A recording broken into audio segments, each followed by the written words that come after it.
received his PhD in sociology from Northwestern University.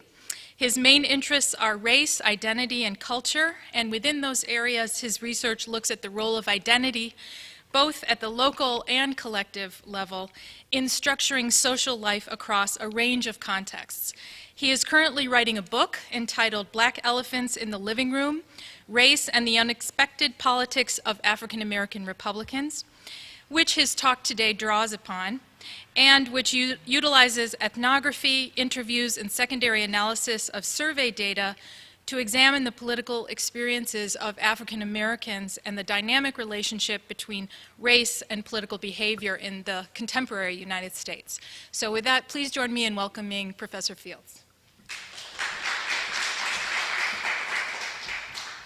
Thank you.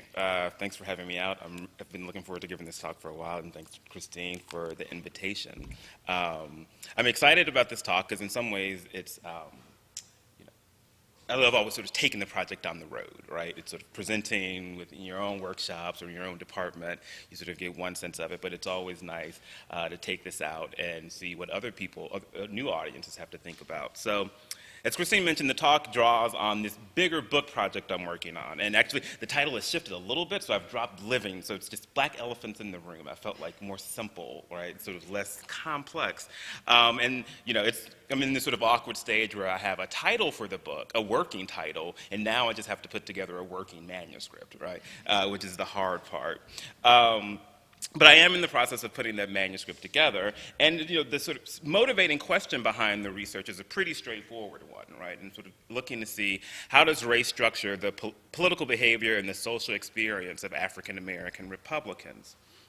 And I think of the aims of the project as sort of twofold, right? Empirically, I want to shed light on African American Republicans, and throughout the talk, I'll use the term Black Republican, African American Republicans interchangeably. When I talk about the methods a little bit, I'll give some detail into that. But Black conservatives are this constituency that gets a lot of attention, but very little analysis, right? So it's sort of this talked about group, but little studied. And so I want, to sort of figure out what's going on with Black Republicans, which generally is sort of the first question I get from people when I tell them I'm doing this research. It's like, what's going on? So part of the project is to be able to answer that question. But more broadly, I want to explore the theoretical implications of recognizing the varied ways that Black people experience being Black. And so I want to use the project to sort of maybe rethink how we apply race to our political analysis and suggest some ways that we can shift our analysis to allow for a more complex understanding of the racial experience of Black people. So today's talk is based on some data I've collected across a variety of methods. The project actually draws on some survey data, but the stuff I'll talk about today is mostly from the qualitative work, which is sort of 50 semi-structured interviews with African American Republican activists. And like I said, I'll be using Black Republican and African American Republican interchangeably, but everyone I talked to was native-born Black, right? So this is not including Black immigrants, so someone who was, say, from the Caribbean or the West Indies or from Africa who is in the United States and a Republican. It's, it was an interesting case trying to find Black Republican and today's work is going to talk about Black Republican activists, right? So these are people who are actively engaged in organizations or party politics at the state or local level. And so finding Black Republican activists, well, initially the project was conceived of as, a study of just sort of random Joe Blow on the street Black Republican, and then I quickly realized finding that person was going to be exceedingly difficult to impossible, right, because of the sort of rarity of the species, if you will. And so I thought I would go to where they were, right? So I would talk to African American Republican activists. And so in some ways it ended up being a little bit of a convenient sample of where I would find organizations, right, and then interview the people involved in those organizations, and then have those people tell me who I should talk to. But the good thing about studying Black Republican activists, right, is that it's a pretty small universe. And so to the extent that you want to understand what's going on with Black Republican activists in any state, once you've talked to 15 or 20 people, you've captured the entire population of Black political activists who are working under the guise of sort of Republicans, right? So I did interviews with people in a red state, a blue state, and a swing state because I was interested in thinking about how varied political context might actually shape the experience of being black and Republican. And in addition to the interviews, I spent a lot of time sort of hanging out, right, sort of doing observations, so going to meetings and conferences, as well as social events. So essentially I spent about, I mean, I guess I was just at a conference called Defending the Natural Family. You can imagine sort of what all that entailed. But so hanging out at these types of events, as well as sort of social events, right? Sort of spending time with these people, in addition to sort of seeing them as political operatives, also seeing them as people. So hanging out, going to dinner at their homes, you know, spending time with their families. So that's what I did, right, the data. So back to what I want to do with the project overall. So one of the interesting things about African American Republicans is that they occupy this disproportionate amount of public imagination, right? So you're all here to hear me talk about black Republicans, which when you think about it, is sort of funny and kind of crazy because it's such a small group. There are not a lot of them, but they get a lot of attention, disproportionate attention, unquestionably. So in 2008, 96% of blacks voted for Barack Obama, and that actually marked an all-time low in regards to black support for the Republican Party. And after 4 years of racially tinged opposition to Obama, that didn't help change the prospects in 2012, right? So we saw similar numbers, and actually probably most humorously, a poll last summer showed Romney garnering 0% of the black vote, right? So in the end, the 2000 election saw similar dismal numbers, with Republicans getting single-digit support from African Americans, right? But at the same time, African American Republicans, you could argue, are enjoying their highest profile since Reconstruction, right? So at the same time, there's not a lot of them, but the ones that exist get a lot of attention and, are drawing a lot of resources. So 2010 saw 32 African American Republican candidates make bids for congressional office. 14 won primaries, and 2, Allen West of Florida and Tim Scott of South Carolina, became the first African American Republicans in Congress since 2003. Scott has since gone on to become the senator from South Carolina, making him the first black senator since, wait for it, Barack Obama, right? So, and actually, well, I guess you can tell how recently, hot off the presses, now he's going to have Cory Booker in the Senate, so he won't be the sole black person in the Senate. But, and then we all remember Herman Cain from last year, right, coming out of nowhere to generate all this buzz with his Republican presidential campaign. And another sort of big person on the scene last year was Mia Love, who had the distinction of being black, Republican, and Mormon.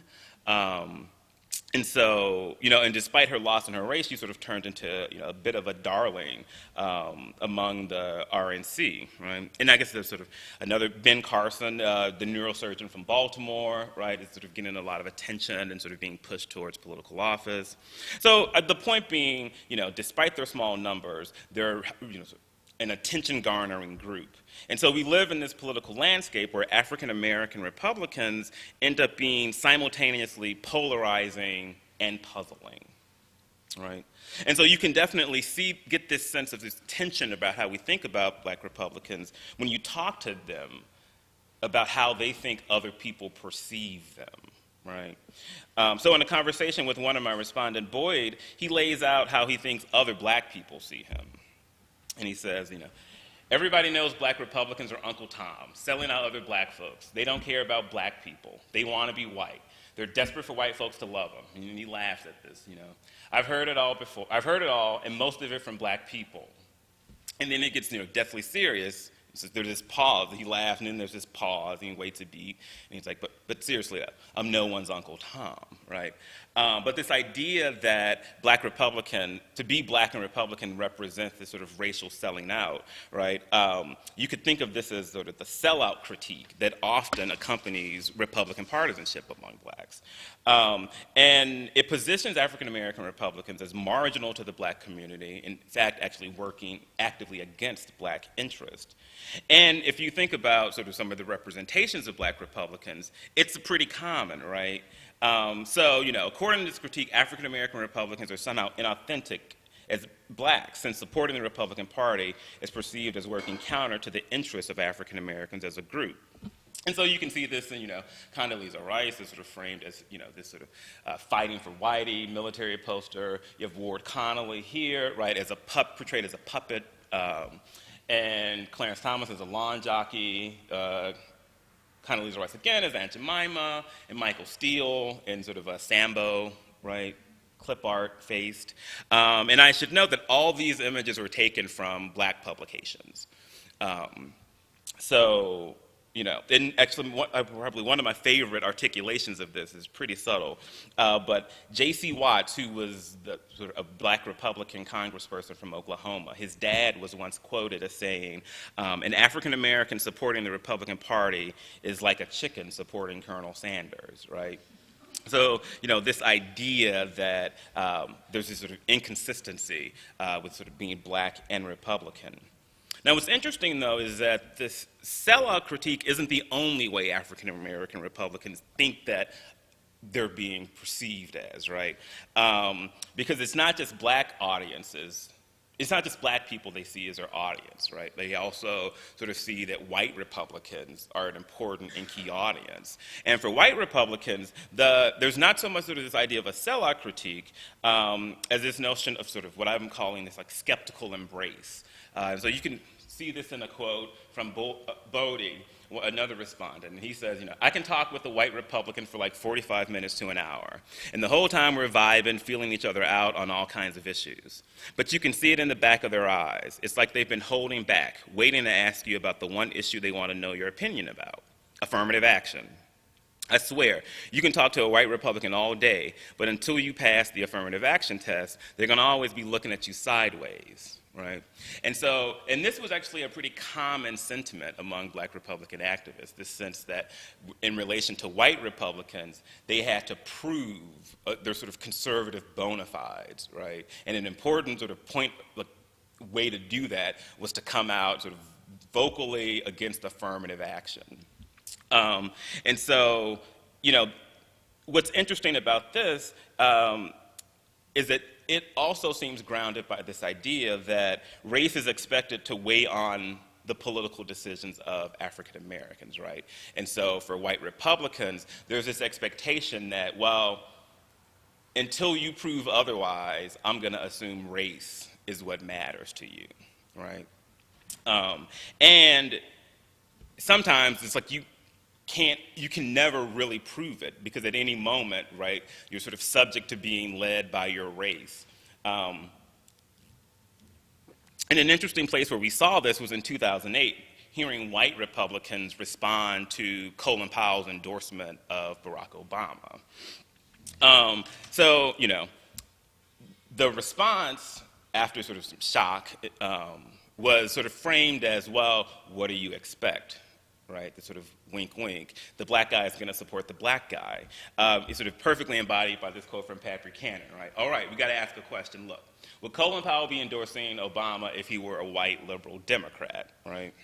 The premise being, that it's the blackness that unites them, and all black people are going to stick together, right? That this is sort of inherent in black politics.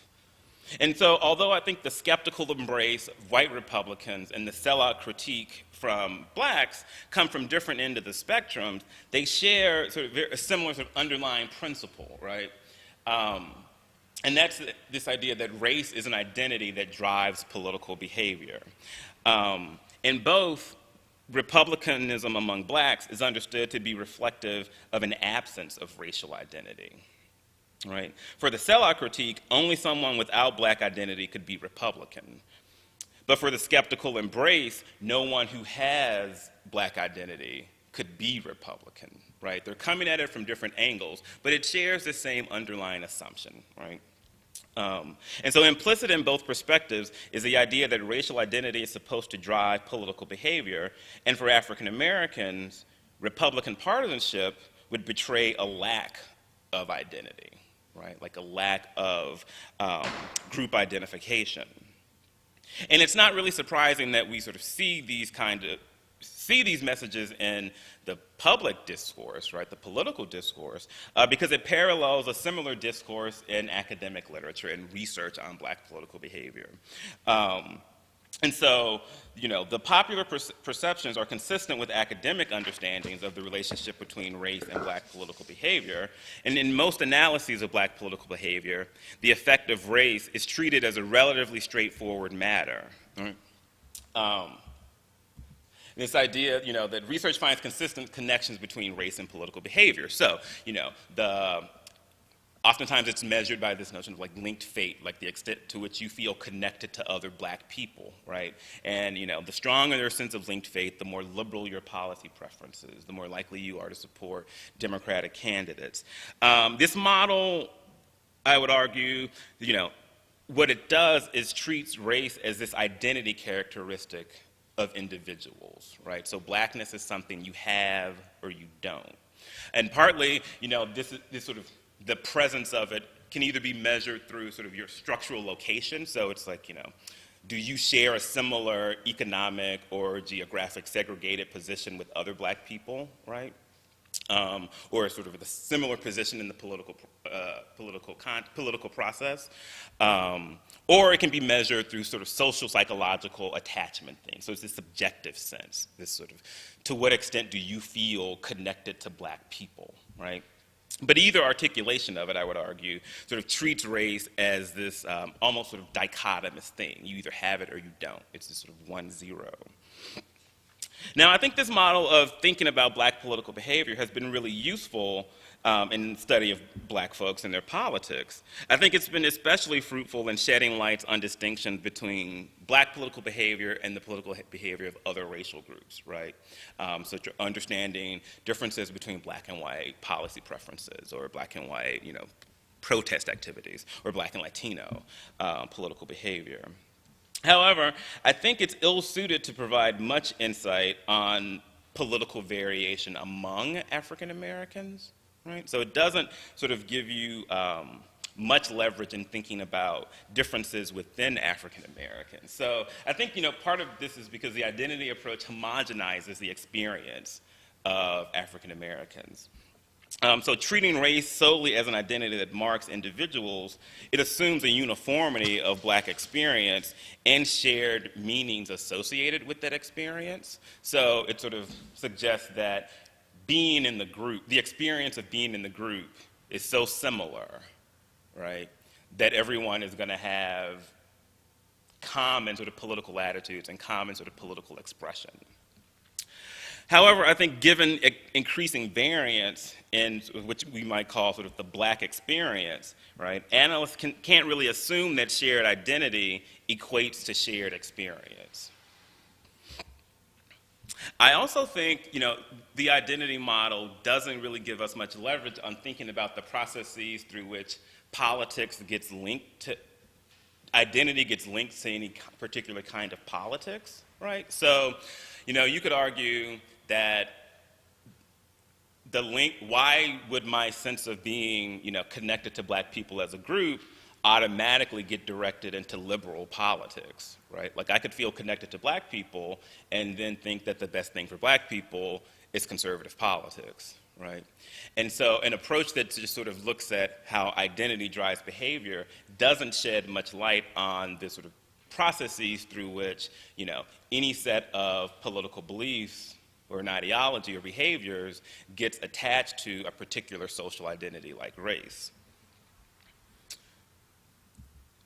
And for my purposes, it actually just doesn't fit the data, right? So this sort of approach is sort of limiting because it's not really consistent with anything that I heard among African American Republicans. And actually, in the sort of survey quantitative analysis, when I was trying to predict Republican affiliation or attitudes towards the Republican Party among blacks, these sort of linked fate measures weren't significant, right? So black Republicans were no more or less likely to say that they felt connected to other black people than their Democratic or independent counterparts, right? So this identification sort of identity model is not what's driving partisan identification. So, and I heard the same thing when I talked to African American Republicans in my interviews.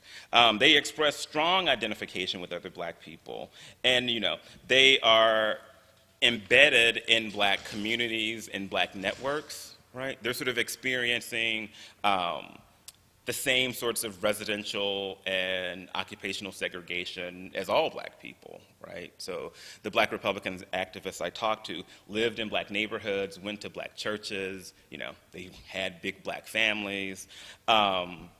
And indeed, a common frustration among them was this perception that blackness and Republican partisanship were incongruent and didn't go together. And you can hear this, in how they talk about it. So, one respondent said, people think if you're affiliated with the Republican Party, you don't like black people. And that is entirely wrong from my standpoint.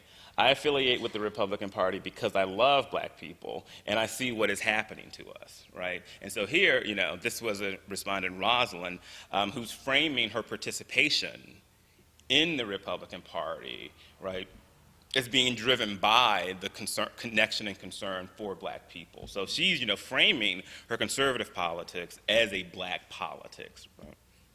And you see a similar thing with, this was, this in Baltimore, Doug, who says, I've been involved in the black community for all my life at a lower level enough for people to see that, first of all, I'm concerned about the least of all. I mean, they want to make Republicans sound like they all big shots and they're all bourgeoisie and everything, but I've always worked in the black community, right? And so here, he's positioning himself as embedded in black communities, and sort of his work is on behalf of black communities. I mean, this quote, when he kept talking about this, and of course he sort of talks about how, how community work has become increasingly difficult to do now that government programs have taken over, and it's become really frustrating, right? But he positions that sort of ideological thing, this sort of intrusion of government, right, as being opposed to interests of black people.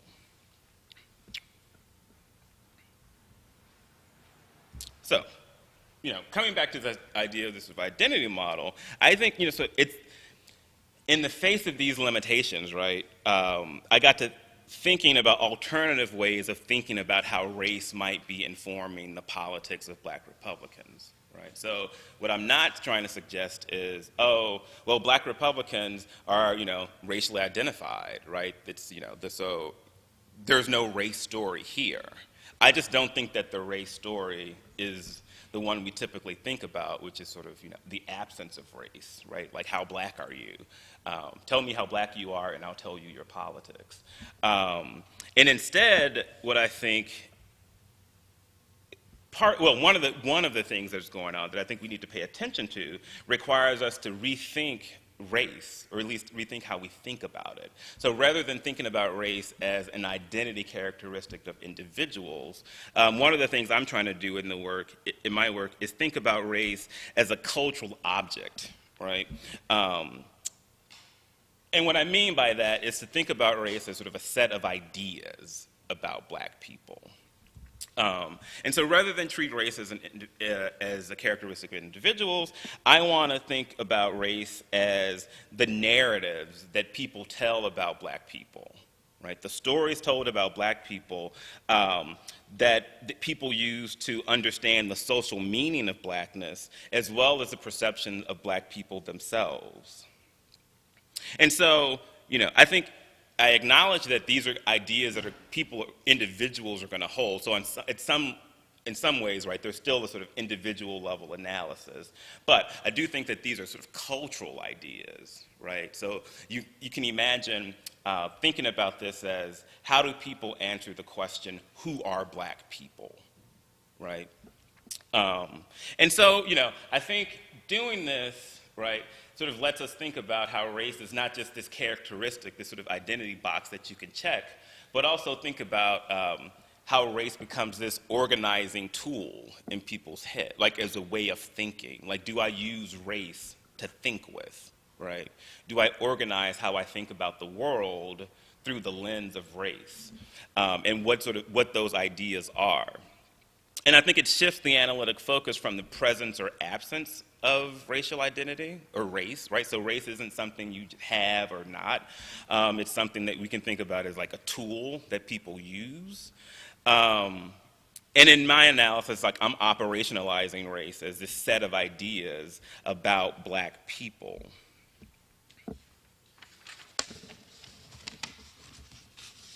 And so in some ways, I'm thinking about race this way. It's a way of letting us discern the sort of story of race, and more specifically, the story of who Black people are and what they need politically. And what I'm going to argue is that among African American Republicans, there are really competing ideas around this notion of who are Black people and what do they need. And those different ideas about Black people get linked up with different political trajectories within the party experience.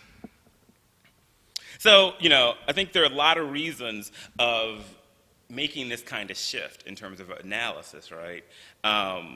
Primarily because the Black experience is increasingly varied, right? And so the meanings that Black people attach to being Black vary across issues like class, sexuality, gender, right? Like we can't just sort of assume that all Black people feel the same way about being Black. And what I'm saying is let's fold that into our analyses of political behavior.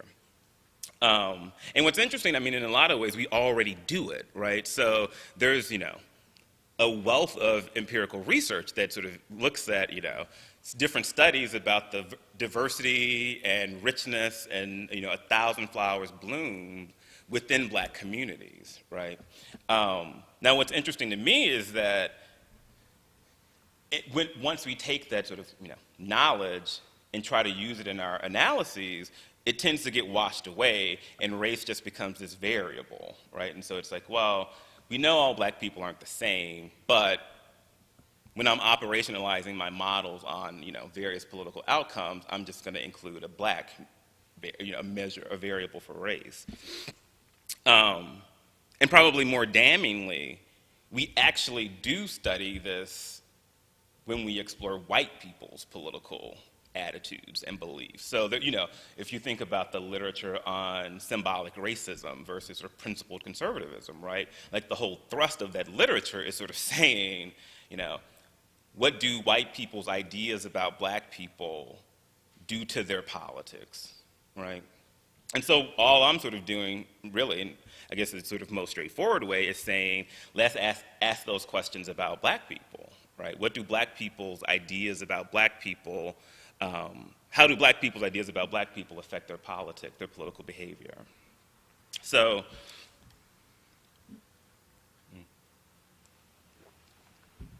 that seemed like a good switching point to take a sip of water.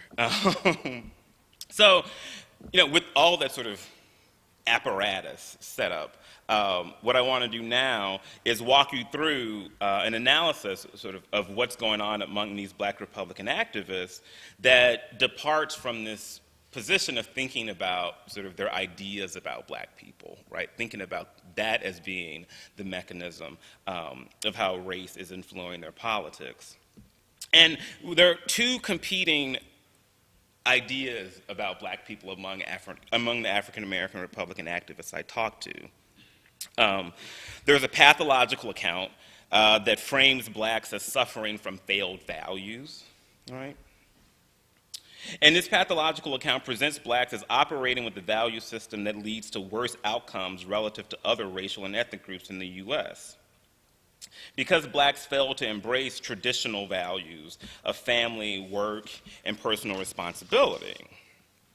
Now, the interesting thing about this sort of Blacks as pathological narrative is that central to the story is that today's pathology marks a departure from this imagined past where, Blacks were sort of upstanding and hardworking and respectable, right? And so the pathological narrative around Black people frames them as a fallen people, right?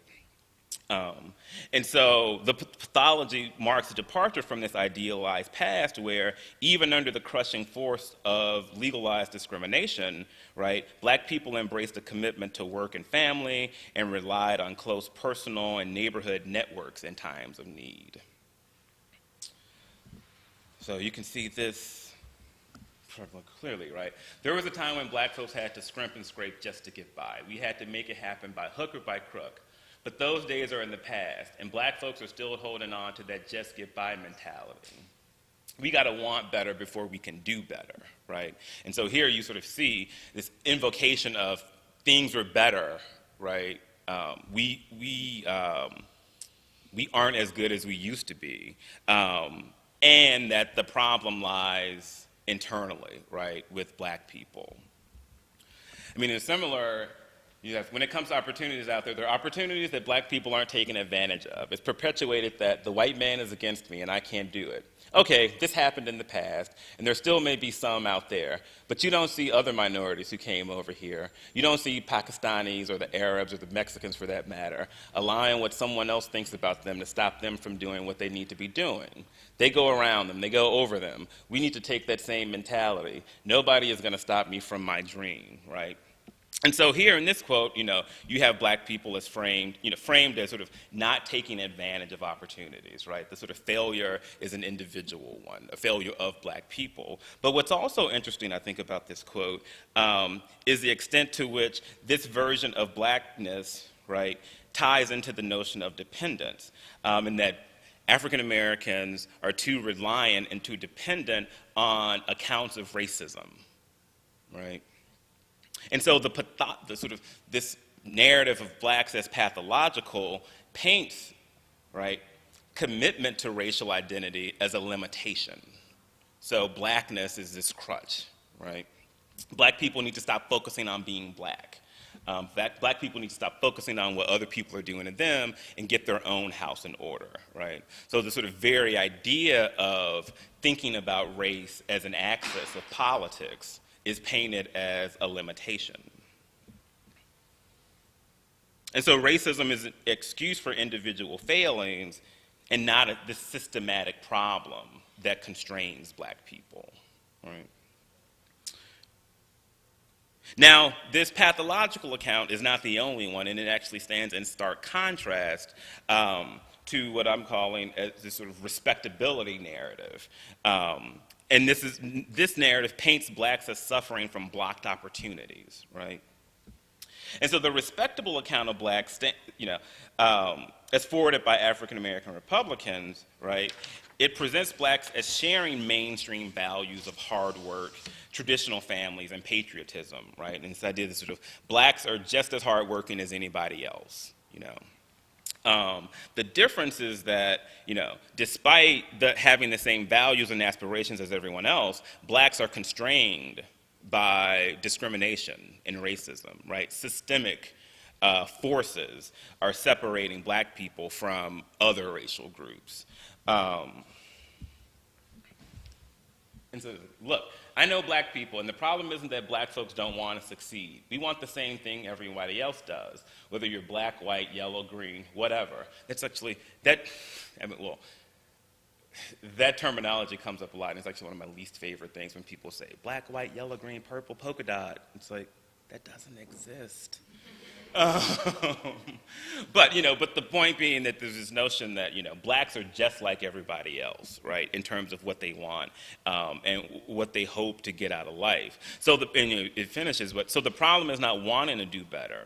And it makes me sick when you get some of our own even saying that. And I'll come back to this last notion of this sort of frustration that black Republicans who invoke this respectability narrative have with, often there are other black Republican counterparts who are promoting this pathology story. Another respondent put it this way: that saying about how black folks got to work twice as hard for half as much. Well, it's still true. Look at Obama. That's a black man that's had every advantage, mainly because he grew up around white folks. But just take the average brother on the corner. He's got the same hope and dreams. He probably wants to be president too, but he can't because he doesn't have opportunities to be all he can be. And what's interesting about this quote, right, is that it's actually sort of invoking sort of structural relation to white people as central to Obama's success, right? And so it really is this articulating a structural account of racial inequality, right? The sort of difference isn't in what people want to do, it's a difference in what people have the opportunity to do. Now, I'm not trying to suggest that, these ideas about black people operate completely independent of this notion of sort of black identity. I mean, right? So you can imagine that they would be linked, and that your ideas about black people has an impact on how you feel about being black. And that's the case, right? So African American Republicans who invoke this sort of pathology narrative of blackness are often sort of trying to keep themselves at arm's length from black people, right? So it's like, I'm not that kind of black person. There's a distance between me and the typical black person. And so, they don't think about their identity, their racial identity, as being as central, right, to them and how they see the world, which operates completely different from black Republicans who talk about this respectability narrative, right? Like, they see themselves as emblematic of black people. So there's this sort of, when they're talking about black people, they're talking about themselves, right? Like, I'm telling my story when I tell you this story of respectability.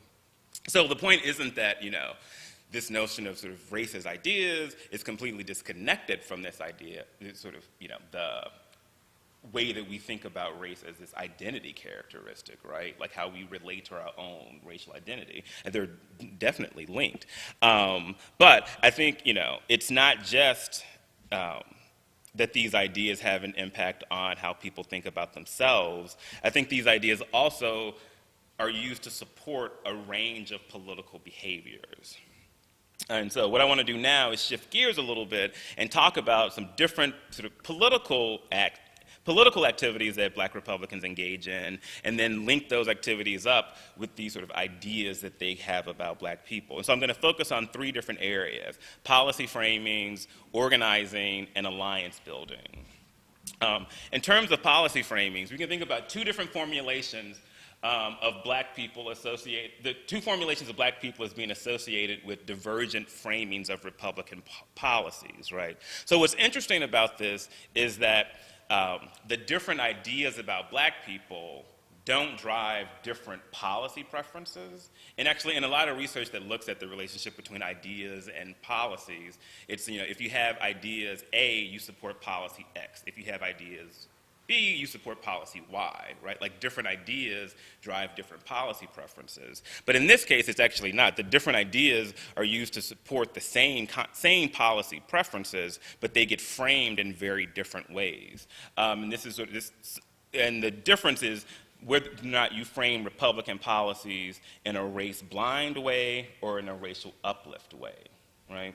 And the race-blind framing, is associated with this idea of blacks as being pathological and stop talking about race, black people. That's your problem. Everything isn't racial. You think everything is racial, when it's not. That's just going to keep holding you back. And so when they talk in support of Republican policies, right, the reason those policies are embraced is race-blind. In contrast, the racial uplift framing actually frames Republican politics as being valuable precisely because they are good for black people, right? And so the logic here is, yes, I care deeply about black people, right? And black people are respectable.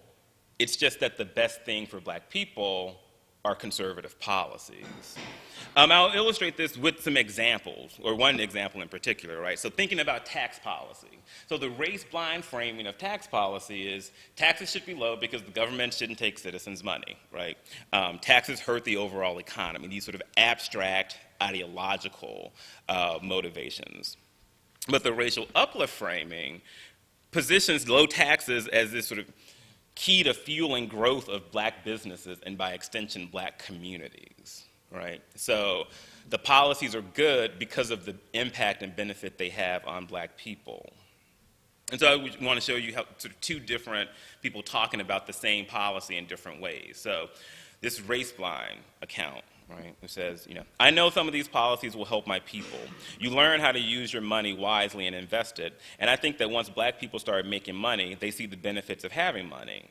And what tax reform, does is keep us from the death tax. I mean, this was also one of these interesting things of the rhetoric of the right and how it actually does infuse African American Republicans as well. And so when he says the death tax, he's actually talking about the inheritance tax, something that affects so few African Americans that it's sort of surprising that it's always held up as this sort of policy issue. But anyway, he says, the government takes 50% of something ridiculous like that. You know what that does? That keeps us from being able to transfer to our children stuff that we want to pass down to them.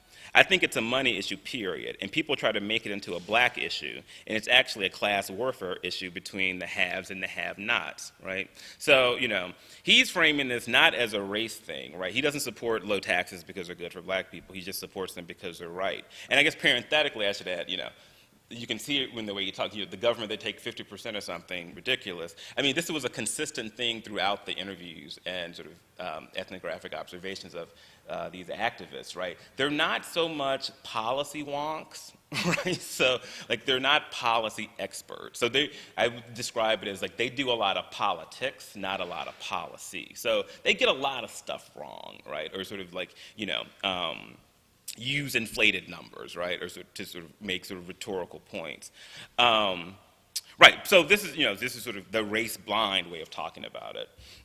And you can contrast this to, this respondent who says, when taxes are low, that encourages business to development and entrepreneurship in black communities. When taxes are lower, there is more money to encourage black business. And that's what we need in our communities. All these empty storefronts could be filled with black-owned companies. Black folks think high taxes are good for social programs, but we're really shooting ourselves in the foot because it doesn't encourage black businesses, right? And so this is, the same broad policy position, but discussed in a way that sort of links this conservative Republican social policy with the well-being of black people, right? Because, this idea of black people have to look out for themselves, right? And this idea, it's linked up to this notion of sort of respectable blackness. Now, it's not just tax policy that this happens, and I won't go through all the sort of full range of the Republican policy platform, but I'll give you broad outlines of how it varies, right? So, abortion, right? The sort of race-blind framing is abortion is just morally wrong because it's wrong, right? A racial uplift framing frames abortion as a problem because it's black genocide, right? And this idea, I heard this a lot, it was if you care about black people in the black community, how can you support a policy that leads to aborting all these black babies? The number of, it's also interesting to hear the same recurring phraseology sort of suggests that people are tapped into the same networks in terms of stuff that they're reading and hearing, because the number of times I heard of how many future Dr. Kings have been aborted would sort of, well, it made my head spin by the last time I heard it. So, but it's this idea that abortion is bad because it's killing black babies, right? School vouchers is another good one, in that, the race-blind framing treats this as sort of a market as the most efficient way to distribute resources, right? It's just sort of this sort of ideological free market position versus this notion of thinking about vouchers as ways of empowering black parents, and it's who knows what's best for black kids? Their parents or white school administrators, right? And there's sort of two really different ways of thinking about the exact same issue. And I'll talk a little bit about sort of alliances with white Republicans later, but to the extent that the racial uplift framing, has gotten any real traction, it's come along the sort of voucher issue, actually. It's probably the only issue where this notion of sort of a racial uplift framing of Republican policy takes hold. Okay, so I'm going to just plow through the rest here.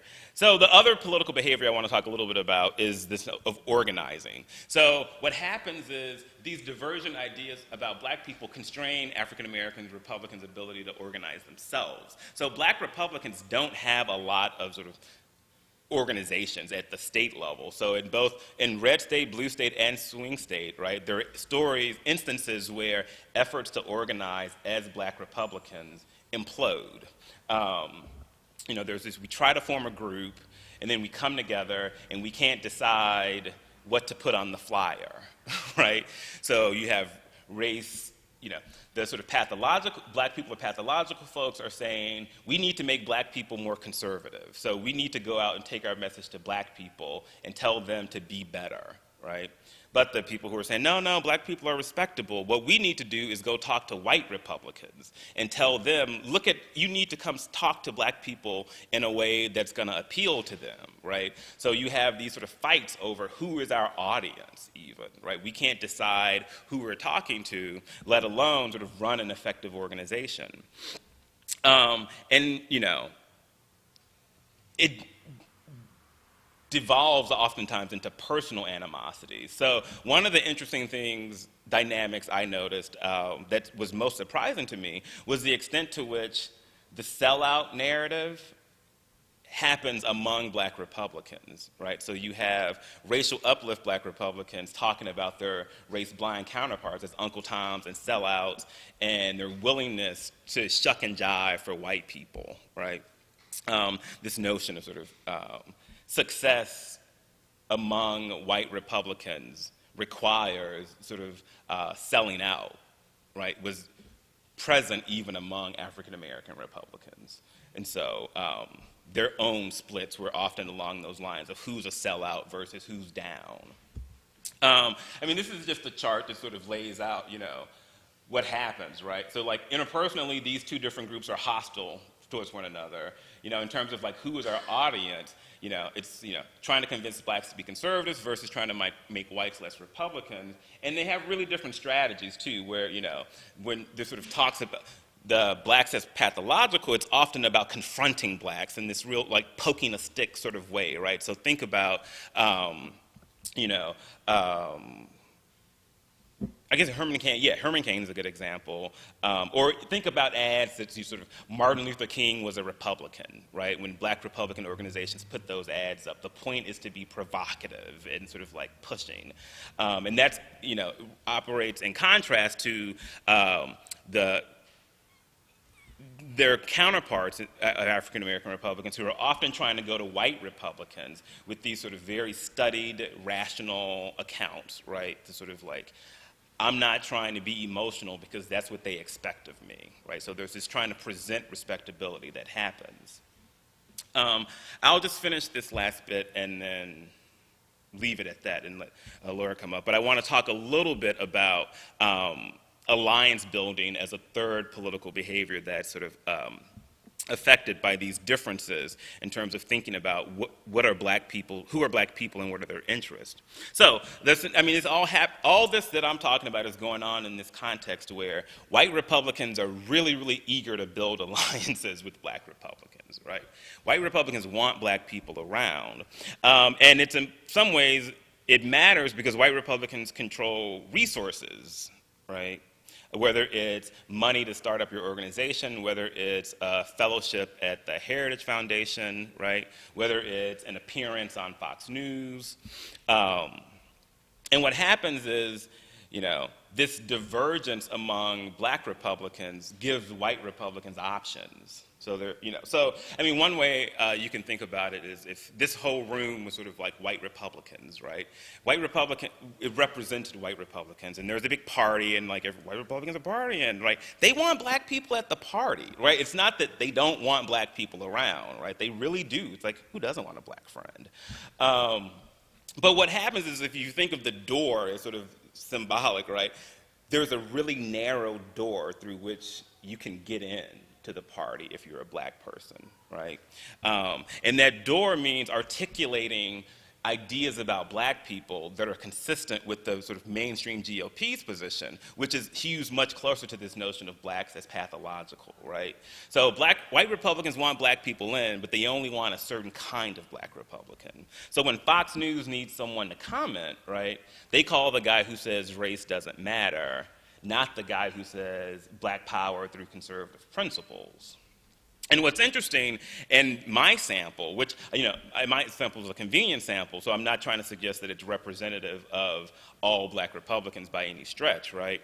But among the people I talked to, the racial uplift black Republicans, that was 3/4 of the people. The vast majority of the people I talked to were racial uplift black Republicans who existed at the margins of Republican networks, right? Whereas there was this much smaller group of race-blind black Republicans who found themselves close to Republican power, right? Primarily because they were talking about black people in ways that were consistent with what white Republicans want to hear. I mean, I experienced this myself. So, I would go to events, right? And I was at this one panel, the Blue State Republican Party's panel on race, which mostly consisted of black Republican candidates in districts they were never going to win there to sort of raise money. And the candidate had gone on this really long speech, essentially imagine what, a very old white conservative guy wants to hear about black people and their problems. Now imagine a black person articulating that, right? Like sort of confirming everything, saying, black people need to pull up their pants and stop, hanging out in the streets and be hardworking, right?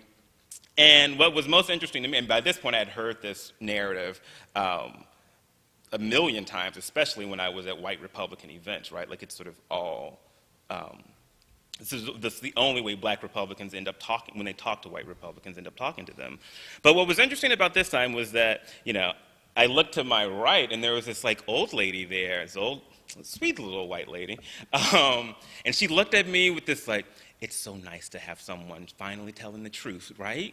And I was sort of in this odd position, so I was like, oh God, I'm supposed to nod. Like, that's what sort of, it's supposed to happen now in this exchange.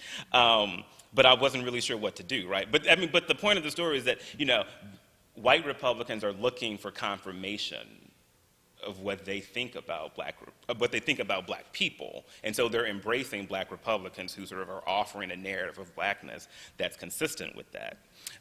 So I guess with that, I'll stop, and I'll just just leave that up there, and we can sort of go through it. But thank you. Sorry, I ran over.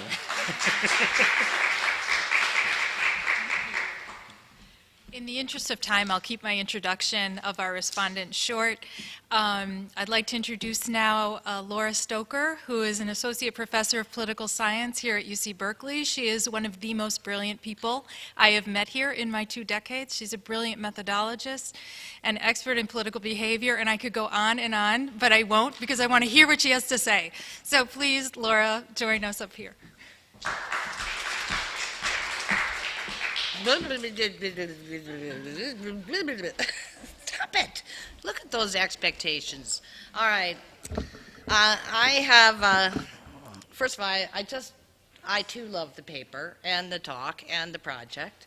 I think that what I mostly have to say is I want more of this and more of that. And some of what I have to say is I don't think you could do for this book, but I'll raise it. And I think some of it maybe you could. The first comment, and it ties into this theme of wanting more, is that the first comment is, I think the 2 groups need a name, okay? Because I can't make my comments without figuring out what to call the 2 groups. There's the ones who think X and the ones who think Y, but let's call them the groups that portray blacks as pathological versus respectable, just for now.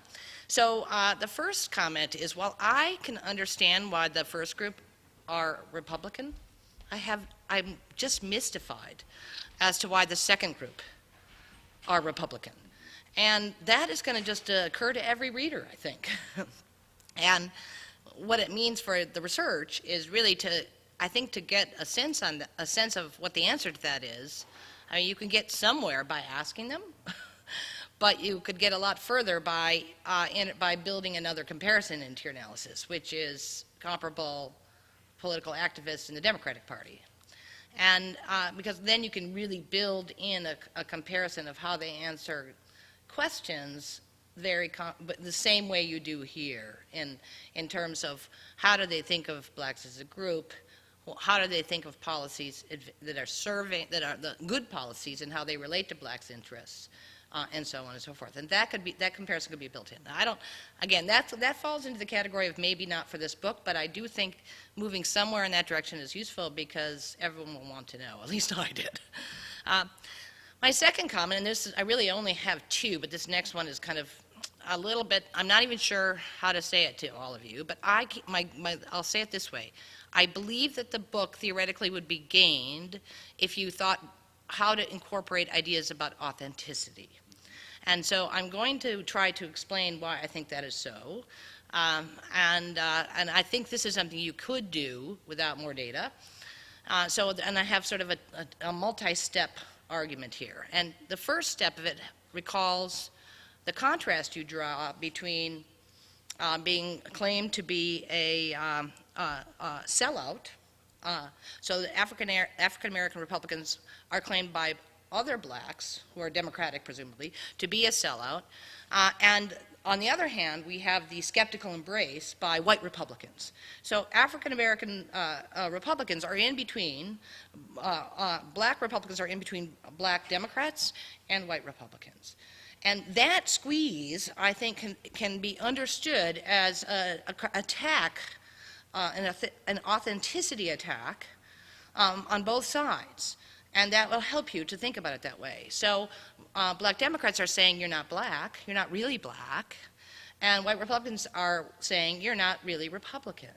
And that's one reason to sort of just start thinking about it that way, because now I completely agree about your argument that those two positions and that squeeze play is also indicating this underlying assumption that race drives behavior. And in fact, I think that is such a profound insight that you just have to just work that one really hard and write paragraph after paragraph after paragraph to make that clear. Because it took me a while to get it. And not that and maybe it would take that's because of the non-brilliance, Christine, stop that. But I would like to, here's the way I end up thinking about it, and maybe this is not right, in which case the paragraphs would help people like me understand. So here's the way I think about it. On the one hand, the assumption is if black, Democratic. That's the underlying assumption. So from one looking at black Democrats are looking at black Republicans and saying, look, Republican, therefore not black, right?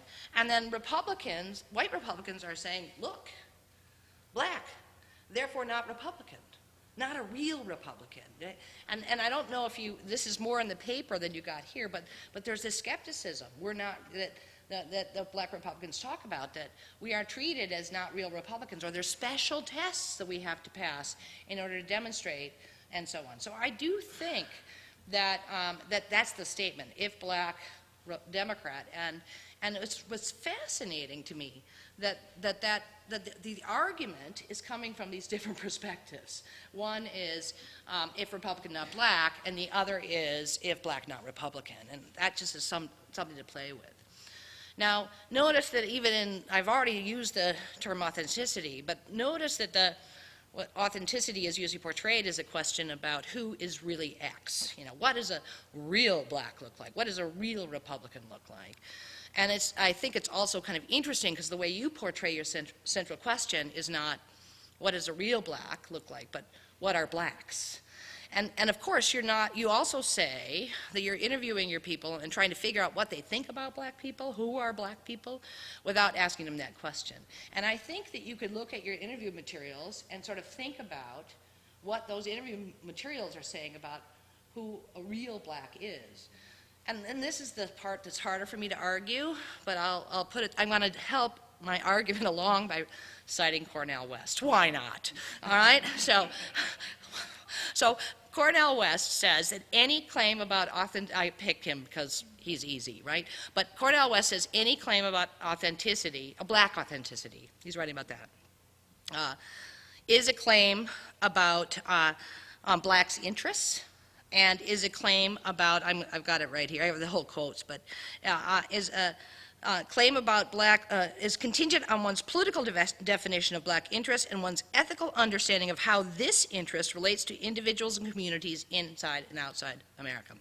And every time I was reading what you were writing about, I was saying claims about blacks' interests, how that interest related to communities within and outside the black community. They have very different ideas about whether whites and blacks' interests are in conflict. For example, something that doesn't, that this analysis would, this way of thinking about authenticity would reveal, would force you to discuss and so on. Now, what's another interesting thing in Cornel West's definition of black authenticity is something I haven't yet put in, which is sort of what he calls the minimal condition. He says claims about black authenticity have lots and lots of variation because you have to make a claim about blacks' interests and you have to make a claim about how that relates to whites' interests and variation within the white community and the black community and so on.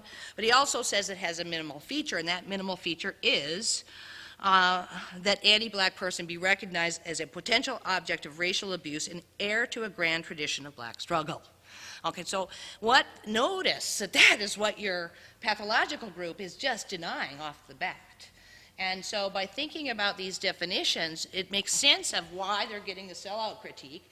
It's as if there is a whole series of ideas that exist in everybody's mind about what are black interests, what you have to have as a sort of a minimal set of understandings of history that to be black and so on. And in a sense, you can glean that in your sample, but it would of course be lovely to compare that to what people who are judging black Republicans are thinking. But I do think that, and the final thing I'll say about why authenticity would be helpful is that I do think you put a little too much emphasis on how your story is the linchpin of your story is their ideas about who black people are. I actually think, and I see it in your own writing, for example, when you talk about, you're using race as a cultural artifact, a cultural object, and a cultural object is a way of discerning the story of who black people are and what they need politically. And I actually think you're not really looking, the linchpin is not who they are. It's who they are, what they need politically, and you also say things like Devin and Derek disagreeing in terms of black history and blacks' relationship to the Republican Party. And if you start thinking who they are, what are their interests, what's their history like, and how do they relate to white people in the Republican Party, that follows exactly the sort of contours of the claims about authenticity. What are the contours of any contest over authenticity? They follow those four things. And so I just think as an organizing concept, authenticity would be fabulous. And that's my comments.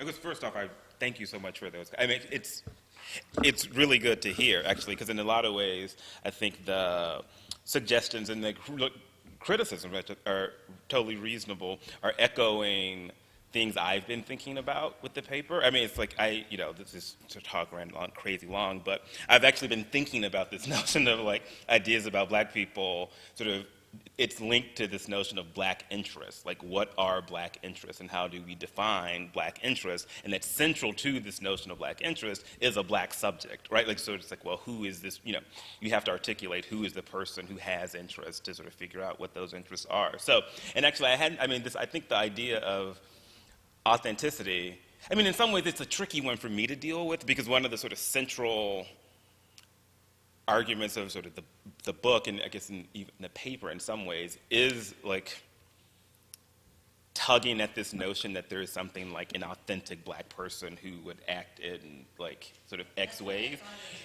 Yeah, which is, I mean, and so in some ways it's actually, I mean, it's teasing out the sort of, but what's the challenge is it's difficult for me to completely abandon it as the analyst because the thing I'm analyzing, it's omnipresent, right? So among my respondents, the language of it's the language of authenticity that comes out. So in these battles between black Republicans, right, these are sort of fights about authenticity and like what it means to be sort of black and what it means to be legitimately black. And being legitimately black means having sort of race being central to how you think about how the world operates because it's sort of central in black people's lives.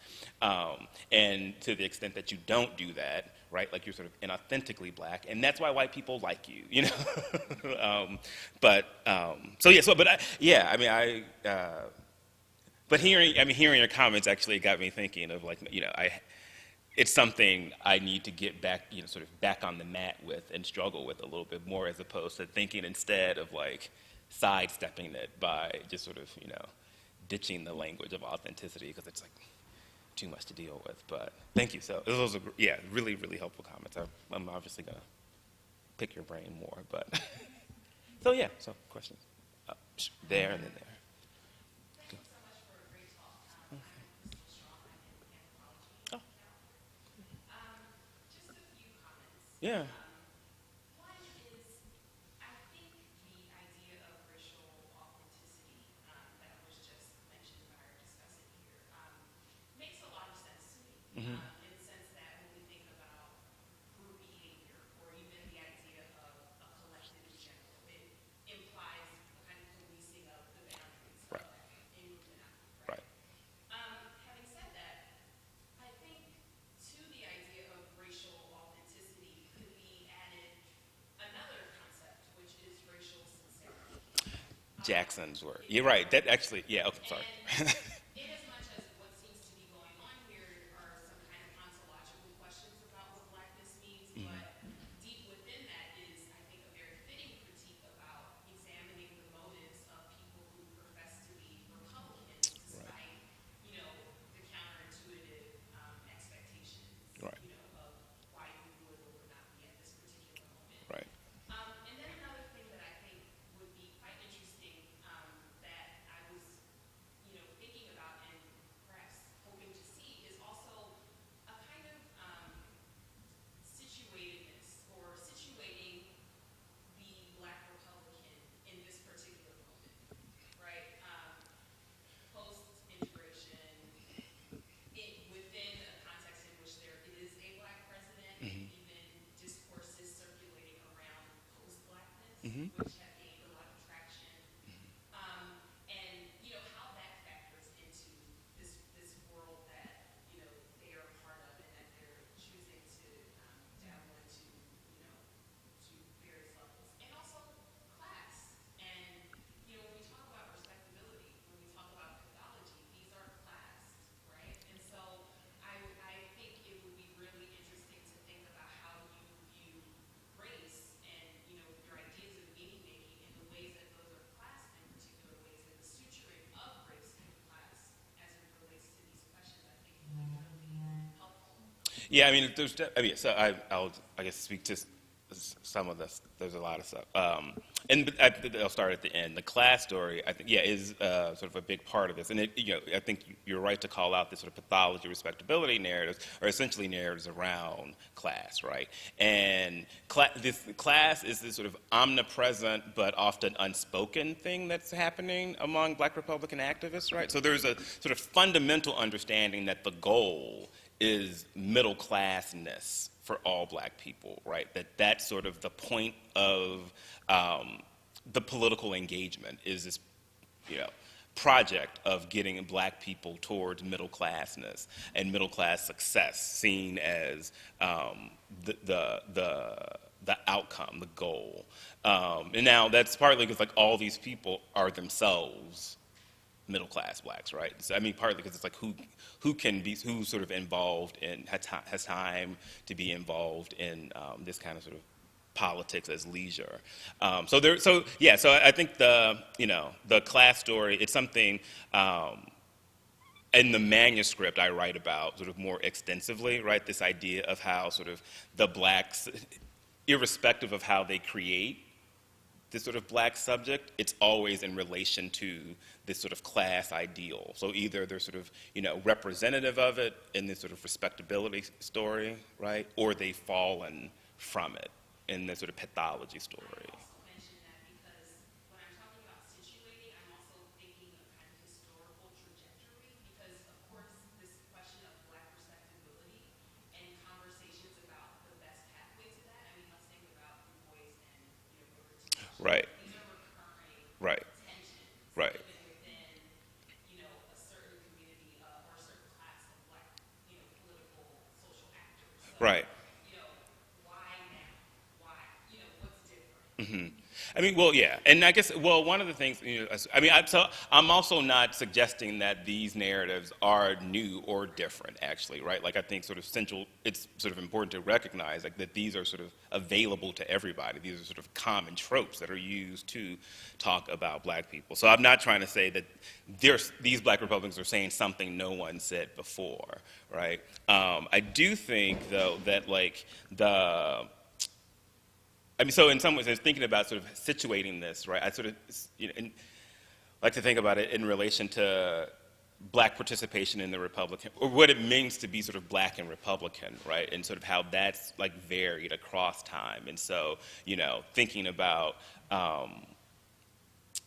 that these discussions around black interest and how those interests get linked to the Republican Party are fraught in ways that, 50 years ago, being black and Republican was weird, but not a weirdness that would get you called a sellout, right? Or not a weirdness that would, have you mocked at Thanksgiving dinner, right? The black Republican was sort of your crazy uncle at Thanksgiving. But what happens in sort of, the sort of rise of Reagan-era conservatism, race gets deployed in the context of Republican politics in this sort of different kind of way that actually alters what it means to be a black Republican, to be both black and Republican. And I think this sort of connects back to your point around sort of situating black Republicans in this sort of current political moment. And so part of sort of what I'm trying to do in the larger project is write through this idea of, our shifting responses to black Republicans and how that sort of varied across. So, and that we can only understand what it means to be black and Republican if we place it within a broader political context around sort of what's happening with Republicans more generally. But so I think the back row had a, yeah. Yeah. When you talk about the racial blind perspective among black Republicans, how is that similar to or different than the color blind among whites in terms of the liberal but colorblind view? And why?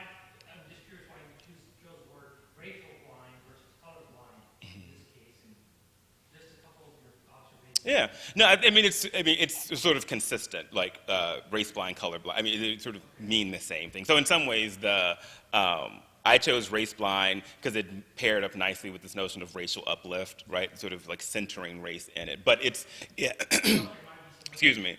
Yeah, but yeah, it's sort of the sort of same narratives. I mean, and one of the interesting things that I sort of do, I mean, so I think this gets back to Laura's question of sort of the role of comparative case. And it's,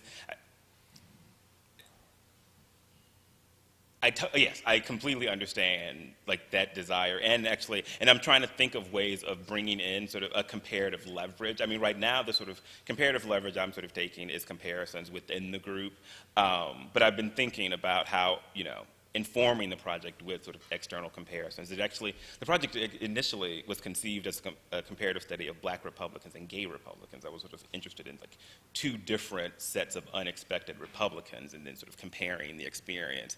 But all that's to say is, I think this question of like how this operates on the other end of the political spectrum is an interesting one, because one of the arguments is that, political success for black Republicans is contingent on talking about race in a way that white people like, right? And you have to sort of articulate sort of, language around the meaning and importance of race in politics in a way that is aligned with the interest of white gatekeepers, right? Sort of white power holders. And there's an argument that, that's happening across the political spectrum, right? That sort of, and that this is maybe sort of a broader story around what black politics looks like today. So if you think about politicians like Barack Obama or Cory Booker or Deval Patrick, right? Like there's this sort of articulation of race as a cultural thing, but not a political thing, right? So it's like, I'm black, yes, I go to a black church and do black things, but when I think about politics, it's not organized around my being black. So in that sense, I don't necessarily think these sort of things are unique to black Republicans. So I think there and then there. Yeah. Oh, hey. Want to be interviewed? Yeah. Okay.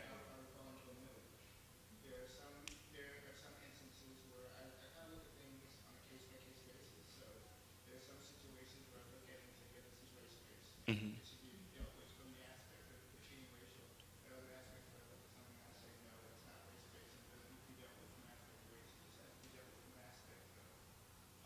Mhm. Right.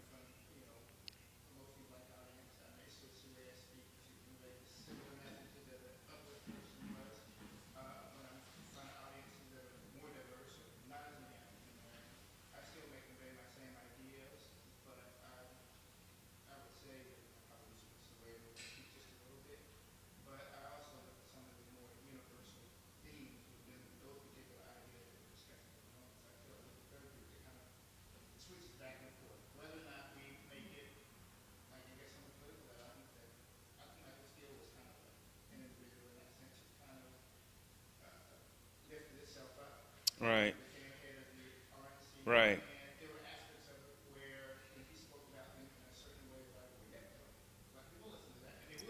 Right. Although, I mean, an interesting thing about, I mean, so, well, I think, yeah, I think, right. So, I mean, I guess well, it's a fair critique, and I should acknowledge, and that partly what I've done is sort of construct ideal types, sort of to think with. And although that said, there wasn't tons of moving back and forth between group, right? Because part of what happens, and I don't talk about this much today, but it's certainly one of the things about the bigger project is we often think about how race drives politics, but I think the inverse story is interesting as well in the way that how do politics drive race, right? And so among Black Republicans, the extent to which you are embedded in Republican networks shapes the way that you can talk about and think about race. And Michael Steele is this really interesting example because, if you look at the trajectory of his career, it follows this sort of racial uplift brand of conservatism in Maryland, right, when he was sort of,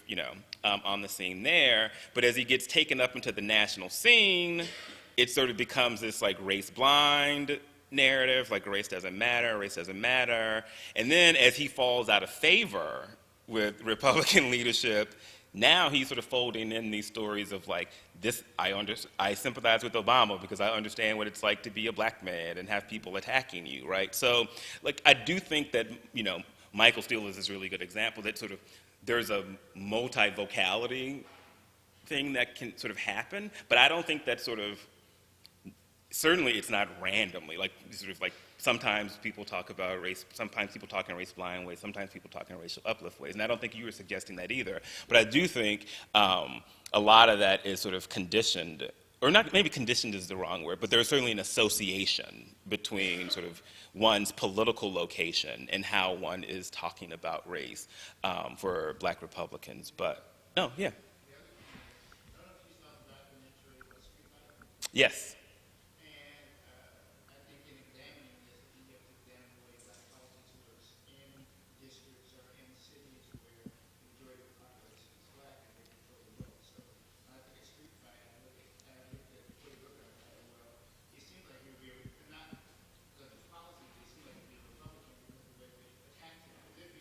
Mm-hmm. Right.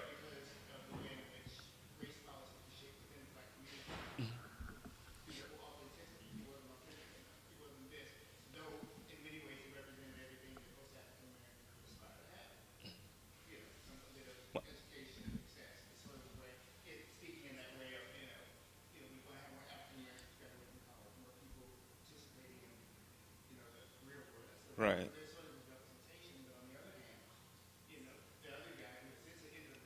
Sharp James. I mean, who ran a politics that spoke to sort of blackness as a central theme, right? That this was sort of, race was central to the campaign, and sort of this notion of sort of blackness being important.